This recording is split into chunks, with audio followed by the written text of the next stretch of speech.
अब हमारे सामने एक क्वेश्चन अराइज होता है कि अगर आपको एक केस को ट्रांसफर करवाना है तो आपको कोर्ट को कौन सी चीजों के ऊपर सेटिस्फाई करना पड़ेगा।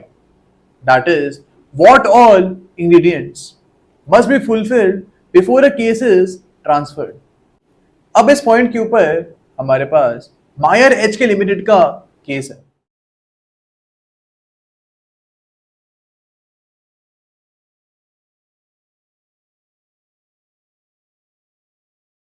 अब इस केस में बोला गया था कि यहां पे जो बर्डन ऑफ प्रूफ है, बर्डन ऑफ प्रूफ जो है वो उसके ऊपर होगा जो ट्रांसफर ऑफ केस को चाह रहा है। यानी the party was actually requiring transfer of a case, burden of proof उसके ऊपर होगा। And a burden of proof क्या होगा, यहाँ पे इस बंदे को ये चीज प्रूव करनी पड़ेगी that if the suit is actually continued in the present court.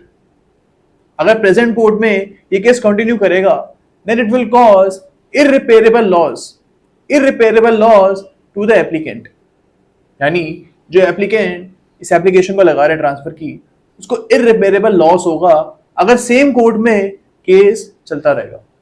इसके अलावा तो एक और चीज प्रूव करनी पड़ेगी that it will cause extreme inconvenience and abuse of process if this case is continued in the present court। आपको court के सामने प्रूफ करनी पड़ेगी अगर आपको केस ट्रांसफर कराना है। ओके, इसके अलावा एक थर्ड चीज भी आपको प्रूव करनी पड़ेगी। You will have to prove that if the case is transferred then it will actually cause benefit to the applicant को बेनिफिट मिलेगा and it will not cause irreparable losses to the opposite party। यानी जो opposite party है उनको irreparable loss नहीं होगा अगर case transfer हो जाएगा।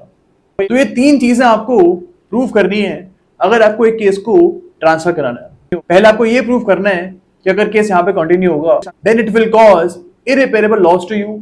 एंड अगर केस ट्रांसफर हो जाता है तो जो हमारे डिफेंडेंट हैं उनको इररिपेरेबल लॉस नहीं होगा एंड केस में जस्टिस होगा। Okay, so you will have to convince the court that actually transferring the case is in interest of justice. Okay, तो इस केस में ये चीज बोली गई थी। अब हमारे पास एक और केस है इस पॉइंट के ऊपर। डीएवी बॉयज सीनियर सेकेंडरी का जो केस है वो भी इस इशू के ऊपर बात करता है।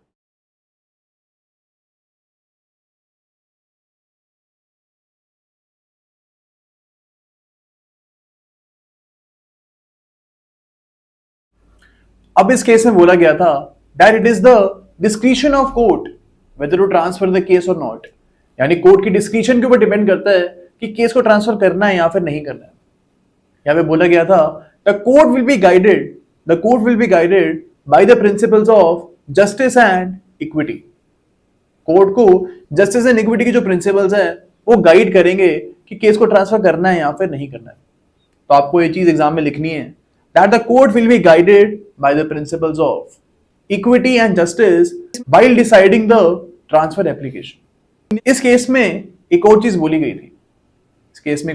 थी that अगर ट्रांसफर की वजह से दोनों पार्टीज को इनकन्वीनियंस हो रही है, both the parties are getting inconvenience because of the transfer, then in that case जो हमारा प्रेजेंट कोर्ट है वहीं पे केस चलता रहेगा एंड ट्रांसफर एप्लीकेशन को आप डिनाई कर दोगे।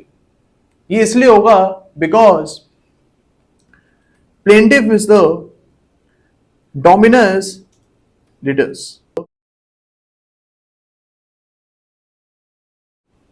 यानी हम हमेशा ऐसे सिनेरियो में प्लेंटिफ को बेनिफिट देंगे बिकॉज सीपीसी के अंदर ही हमें देखा है that plaintiff is the person who is choosing where to file the case.